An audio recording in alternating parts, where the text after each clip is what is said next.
नमस्कार दोस्तों, क्राइम तक में आप सबका स्वागत है। मैं हूं सुप्रतिम बैनर्जी और फॉलोअप के एक और एपिसोड में इस वक्त मैं आप सभी का फिर से अभिनंदन करता हूं, फिर से स्वागत करता हूं। आप जैसा कि जानते हैं, फॉलोअप यानी उस तरह के हाई प्रोफाइल केसेस के अप टू डेट इंफॉर्मेशन के साथ इस प्रोग्राम में मैं आप सबसे मुखातिब होता हूं। जिस तरह के केस कभी अपने होने के वक्त में बहुत ज़्यादा सुर्खियों में थे, लेकिन गुजरते वक्त के साथ उन केसेस को लोगों ने या तो थोड़ा भुला दिया या फिर उनकी तरफ से ध्यान थोड़ा हट गया। लेकिन इस तरह के बड़े केसेस जो कभी सुर्खियों में थे, बहुत ज़्यादा चर्चे में थे, उन केसेस का इस वक्त लेटेस्ट अपडेट क्या है, फॉलोअप के इस खास प्रोग्राम में हम उसके बारे में जिक्र करते हैं, आप सबको बताते हैं। तो खैर, फॉलोअप के आज के एपिसोड की शुरुआत करने से पहले मैं आप सभी लोगों को ईद की बहुत ज़्यादा बहुत बहुत मुबारकबाद देना चाहता हूँ। बहुत खुशियों भरा ये त्यौहार आप सभी की ज़िंदगी में गुजरे, ये मेरी शुभकामनाएं हैं। और आज फॉलोअप में हम जिस न्यूज़ के बारे में और उसके अपडेट के बारे में बात करने वाले हैं वो है बीजेपी की लीडर रही सोनाली फोगाट की रहस्यमयी मौत का मामला। जी हाँ, सोनाली फोगाट का ताल्लुक हरियाणा से था और सोनाली फोगाट की मौत हुई थी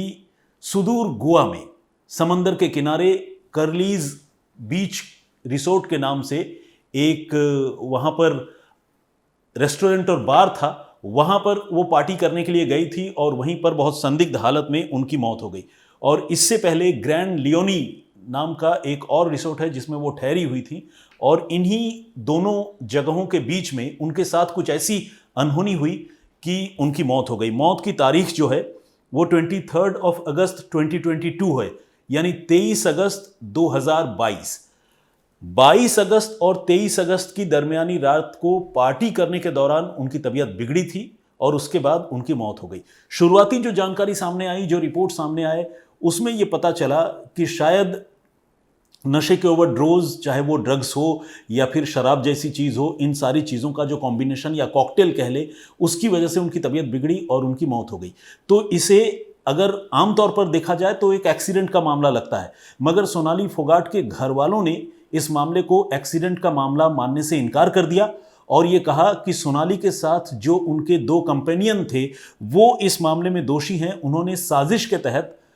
सोनाली को इतना ज़्यादा नशा, इतना ज़्यादा जहर दे दिया कि उनकी हालत बिगड़ गई और उनकी मौत हो गई। तो इस तरह की बात जो है घर वालों ने कही थी और उसके बाद इस सिलसिले में गोवा पुलिस ने रिपोर्ट दर्ज कर जांच शुरू की थी, लेकिन बाद में इस मामले की जांच सीबीआई के हवाले कर दी गई। सीबीआई की ये जांच कहां तक पहुंची, मुलजिम अभी कहां पर हैं, इस केस में इन्वेस्टिगेटिंग एजेंसी यानी सीबीआई के पास वो कौन कौन से अहम सबूत हैं जिसके भरोसे इस मामले की तफ्तीश और आगे बढ़ सकती है या इस मामले का ट्रायल आगे चल सकता है, उसके बारे में मैं आप सबको बताऊंगा। लेकिन आइए पहले जल्दी से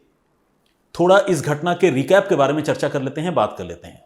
तो अगर हम रिकैप की बात करें तो जैसा कि मैंने आप सबको बताया, सोनाली फोगाट यहां अपने पर्सनल असिस्टेंट, जिनका नाम सुधीर है, सुधीर के साथ, सुधीर सांगवान और सुधीर के ही एक दोस्त सुखविंदर के साथ गई थी। यानी 3 लोग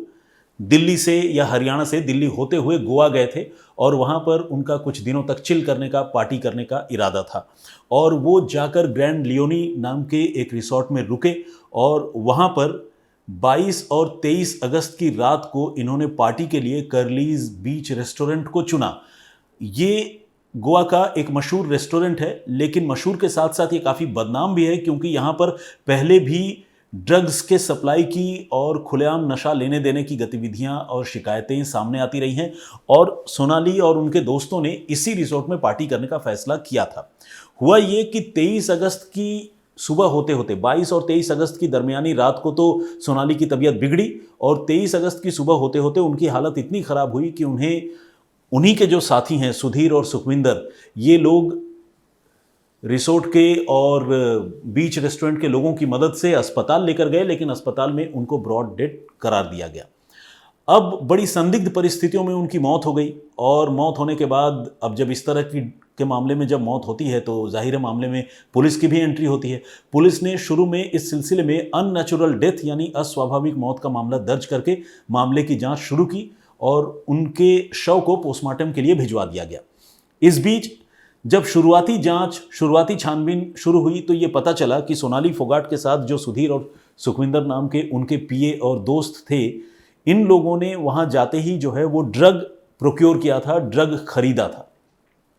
और ड्रग खरीदने के बाद ये लोग उस पार्टी में इस ड्रग का इस्तेमाल करने वाले थे। और ये ड्रग जो है एमडीए में बताया गया, जो एक सिंथेटिक ड्रग है, और अगर इसका ओवरडोज हो जाए तो वो काफ़ी खतरनाक होता है। और अगर शराब के साथ मान लीजिए इस ड्रग का कॉकटेल अगर बने और अगर डोज जो है किसी इंसान की जितनी क्षमता है उससे ज़्यादा हो जाए तो उसके लिए ये जानलेवा भी साबित होता है। तो सोनाली फोगाट के मामले में जो शुरुआती छानबीन या तफ्तीश हुई उसमें कुछ इसी तरह की बातें सामने आई। जब पुलिस वहां छानबीन कर रही थी तो पुलिस को यह पता चला कि उनके जो साथी हैं सुधीर और सुखविंदर, इन दोनों ने न सिर्फ ड्रग्स खरीदा था, सोनाली को भी इसकी जानकारी थी और उन्होंने ड्रग की एक खेप तो अपने साथ पानी में घोल कर रख ली, जो वो बीच रिसोर्ट में पार्टी के दौरान जिसको कंज्यूम करने वाले थे, इस्तेमाल करने वाले थे, और एक खेप उन्होंने एक बॉटल में डालकर उसे जो टॉयलेट का फ्लश टैंक होता है उसमें छिपा दिया ताकि वो वहाँ पर महफूज रहे, कहीं किसी की नज़र उस पर ना पड़े, कोई तलाशी ना ले। तो ये उनका एक तरह से तैयारी थी या हथकंडा था, जो भी आप कहें। और इसके बाद जैसा कि शेड्यूल्ड था, ये लोग कर्लीज रिसोर्ट में पार्टी करने के लिए गए और जब वहाँ के सीसीटीवी फुटेज की जांच हुई तो कई चौंकाने वाली चीज़ें, कई चौंकाने वाली तस्वीरें सामने आई। पता चला कि सोनाली फोगाट को सुधीर और सुखविंदर पानी में जो ड्रग्स उन्होंने घोल कर रखी थी, वो ड्रग जो है उनके मुंह में वो लोग डालते हुए सीसीटीवी कैमरे में नजर आए। घर वालों का ये कहना था कि ये ड्रग जो है मुंह में डालना फोर्सफुली ड्रग पिला देने वाली बात है, जो मर्डर के इंटेंशन से इन लोगों ने जानबूझकर वहां ऐसा किया। जबकि ये पार्टीज में, जहां तक मैं जानता हूं, एक आजकल बहुत कॉमन प्रैक्टिस है कि लोग एक दूसरे को शराब भी पिला देते हैं, ड्रग्स भी पिला देते हैं और मतलब बहुत एक दूसरे के लिए बड़ी प्रोएक्टिव रहते हैं मदद करने में और उनको नशा करवाने में। लेकिन जाहिर है तस्वीरों में अगर कोई किसी को कुछ पिलाता हुआ दिख रहा है तो अगर कोई उसको इंटरप्रेट करना चाहे इस रूप में कि हाँ ये कत्ल का मामला है, तो कत्ल का मामला भी फौरी तौर पर या सरसरी तौर पर वो लगता है। तो घर वालों की शिकायत पर इस मामले में पहले तो खैर अननेचुरल डेथ का मामला दर्ज किया गया था, लेकिन बाद में इसमें मर्डर का मामला उन दोनों लोगों के खिलाफ दर्ज किया गया। जांच आगे बढ़ी तो कर्लीज बीच रिसोर्ट का या बीच रेस्टोरेंट का जो मालिक है उसके खिलाफ भी पुलिस ने इस मामले में रिपोर्ट दर्ज की और साथ ही जो सुधीर और सुखविंदर, जो दो कंपेनियन सोनाली फोगाट के थे, उनके खिलाफ तो रिपोर्ट दर्ज की ही गई और उनको फौरन पुलिस ने गिरफ्तार भी कर लिया था। लेकिन घर वाले पुलिस की जांच से बहुत ज़्यादा संतुष्ट नहीं थे और वो लगातार पुलिस पर ये दबाव बना रहे थे कि इस मामले की सीबीआई जांच होनी चाहिए। और इसके साथ साथ उन्होंने गोवा सरकार से भी मांग की, केंद्र सरकार के मंत्रियों से भी मुलाकात की और जब इस तरह से घर वालों ने बहुत इंसिस्ट किया तो आखिरकार 12 सितंबर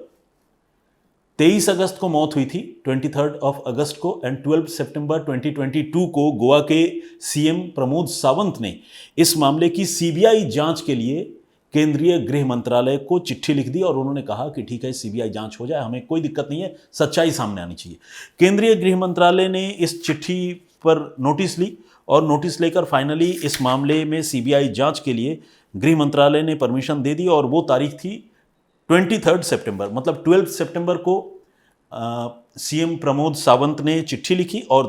तकरीबन 10 से 11 दिन बाद 23 सितंबर को, 23 सितंबर को इस मामले में सीबीआई जांच गृह मंत्रालय की ओर से ऑर्डर कर दी गई। अब तक पोस्टमार्टम रिपोर्ट भी सामने आ चुकी थी जिसमें बॉडी पर कुछ ब्लंट ऑब्जेक्ट से चोट लगने के निशान थे, लेकिन ये चोट जो है डेलिबरेटली मारा गया, उनको पहुंचाई गई या फिर शराब के नशे में कहीं गिरने की वजह से या उनको उठाने की कोशिश में कहीं उनको चोट लग गई, ये तो खैर सब्जेक्ट टू इन्वेस्टिगेशन है। लेकिन साथ ही इस मामले में टॉक्सिकोलॉजी रिपोर्ट का सीबीआई को पहले इंतजार था जिससे ये पता चले कि उनके पेट में कौन सी नशीली चीज़, कौन से ड्रग्स, कौन सी दवाएं मौजूद हैं। और ये रिपोर्ट जो है इस मामले में बहुत क्रूशियल एविडेंस जो है वो साबित होने वाला है। तो खैर ये तो उस समय की बात मैं आपको बता रहा हूं जब इस मामले की जांच सीबीआई ने शुरू में अपने हाथों में ली थी। अब सीबीआई ने इस मामले की जांच आगे बढ़ाई और एक एक करके बहुत सारे लोगों से इस मामले में बात की। सीसीटीवी फुटेज सीबीआई ने अवेल किए और उसमें 2 सीसीटीवी फुटेज बहुत इंपॉर्टेंट रहे सबूत के तौर पर अगर हम देखें। एक तो डांस फ्लोर पर मौज मस्ती करते हुए बॉटल में ड्रग्स घोलकर पिलाने वाली सीसीटीवी फुटेज जिसमें सुधीर सांगवान सोनाली फोगाट को ड्रग्स पिलाता हुआ दिख रहा है, और दूसरी फुटेज जो है वो कॉरिडोर की है जिसमें सोनाली फोगाट की हालत नशे की वजह से काफ़ी ज़्यादा बिगड़ चुकी है। वो अपने कदमों पर ठीक से चल भी नहीं पा रही है, वो लड़खड़ाती हुई चल रही है और उसको सुधीर सांगवान हेल्प करके, मदद करके उनको वॉशरूम तक लेकर जा रहा है। तो ये 2 सीसीटीवी फुटेज जो है वो एक क्रूशियल एविडेंस पुलिस के लिए भी थे, और जब सीबीआई जांच हुई तो सीबीआई के लिए भी इस मामले में वो क्रूशियल एविडेंस साबित हुए। इसके अलावा पोस्टमार्टम रिपोर्ट और आसपास के जो इस मामले में विटनेस थे, उनकी गवाहियां, ये सब सीबीआई ने अपने इन्वेस्टिगेशन का उसको हिस्सा बनाया है। और आखिर मैं आपको बताऊं कि 23 नवंबर को, यानी पिछले साल 23 नवंबर 2022 को इस मामले में सीबीआई ने ये जो 2 प्राइम एक्यूज्ड है, इसके अलावा और भी मुलजिमों के खिलाफ इस मामले में चार्जशीट दाखिल कर दी है, यानी इस घटना के होने के ठीक 3 महीने बाद।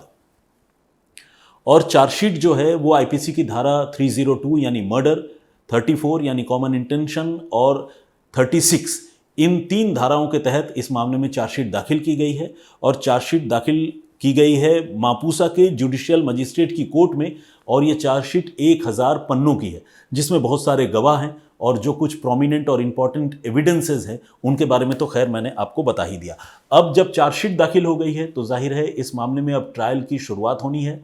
और ट्रायल में पहले तो जो अभियोजन पक्ष है, यानी जो प्रोसिक्यूशन है, वो अपने एलिगेशंस जो है वो जो भी एक्यूज्ड हैं उनके ऊपर लगाएगी, और इसके बाद एक्यूज्ड को भी ये टाइम मिलेगा कि वो अपने बचाव में जो भी वो कहना चाहते हैं कहें। एक्यूज्ड की ओर से जो एडवोकेट होंगे, वो जो गवाह यानी विटनेसेस इस मामले में सामने आएंगे, उनका क्रॉस इंटरोगेशन करेंगे और क्रॉस एग्जामिनेशन करेंगे। और इस तरह कोर्ट जो है फाइनली इस मामले को ट्रायल के स्टेज से पार होने के बाद इस मामले में फैसला सुनाएगा कि जो भी बातें इन दोनों आरोपियों के बारे में कही गई हैं, सबूतों के आईने में, गवाहों की रोशनी में वो बातें कितनी स्टैब्लिश होती हैं, कितनी खरी उतरती हैं और कितनी खरी नहीं उतरती है। और आखिरकार कोर्ट, सीबीआई कोर्ट इस मामले में अपना आखिरी फैसला सुनाएगी। लेकिन इस बीच जो एक बहुत इंपॉर्टेंट डेवलपमेंट है वो ये कि इसी महीने अप्रैल 2023 16 अप्रैल को इस मामले में जो दोनों ही प्राइम एक्यूज्ड हैं, सुधीर सांगवान और सुखविंदर, उन दोनों को गोवा की अदालत ने जमानत पर रिहा कर दिया है। अब आप ये कहेंगे कि इतना हाई प्रोफाइल मामला जिसकी सीबीआई जांच हो रही है, जिस मामले में चार्जशीट दाखिल हो गई है, ऐसे लोगों को रिहा क्यों कर दिया गया जमानत पर? तो इसका जवाब यह है कि किसी भी मुलजिम को जमानत लेने का एक संवैधानिक अधिकार भी होता है, प्रोवाइडेड कुछ टर्म्स एंड कंडीशन है वो फुलफिल होते हों। और उसमें जो सबसे इम्पॉर्टेंट और जो बेसिक टर्म्स एंड कंडीशन है वो यही है कि अगर मान लीजिए कोई भी इन्वेस्टिगेटिंग एजेंसी है, उसकी जांच तकरीबन पूरी हो चुकी हो, चार्जशीट दाखिल हो चुकी हो, और जो मुलजिम है वो ये वादा करें कि वो किसी भी तरह से इन्वेस्टिगेशन को इन्फ्लुएंस करने की कोशिश नहीं करेंगे, किसी गवाह को अप्रोच करने की कोशिश नहीं करेंगे, और अगर वो जांच को प्रभावित करने की स्थिति में नहीं है तो उन्हें जमानत पर रिहा किया जा सकता है। तो जाहिर सी बात है जब सुधीर सांगवान और उसके दोस्त सुखविंदर ने इस मामले में जमानत की अर्जी कोर्ट में दी होगी तो उन्होंने अपनी तरफ से ये सारी दलीलें, सारी रिक्वेस्ट जो है वो अदालत से की होगी, और अदालत ने इस मामले में उन दोनों को जमानत इन्हीं शर्तों पर, इन्हीं बातों को सुनने के बाद दी है। तो 16 अप्रैल को जमानत मिली है और फिलहाल ये मामला अब आप ये कह सकते हैं कि ट्रायल के स्टेज में है। ट्रायल कब तक चलेगा, कब तक सोनाली फोगाट के दोषियों को सज़ा मिलेगी, या फिर कोर्ट ये कहेगी कि नहीं इस मामले में दम नहीं है, कोई फोर्सफुली ड्रग नहीं पिलाया गया और इंटेंशन नहीं है कुछ मर्डर करने का, या फिर उनको बरी कर देगी, ये देखने वाली बात होगी। एक और इम्पॉर्टेंट बात जो पॉइंट है जिसे मैं एड्रेस करना अब तक भूल गया था, वो ये कि एक सवाल ये भी उठता है कि आखिर ये लोग सोनाली फोगाट की हत्या क्यों करेंगे। तो घर वालों का ये कहना है कि सोनाली फोगाट की जो दौलत है, जो प्रॉपर्टी है, उस पर सुधीर सांगवान और उसके दोस्त सुखविंदर की काफ़ी पहले से नज़र थी। सोनाली फोगाट पहले बीजेपी में तो थी ही, और उस समय वो चुनाव भी लड़ चुकी थी। 2019 में चुनाव का उनका जो डिक्लेरेशन था उसमें उन्होंने बताया था कि उनके पास तकरीबन 3-3.25 करोड़ रुपए की प्रॉपर्टी है। तो ये हो सकता है कि सोनाली फोगाट के मामले में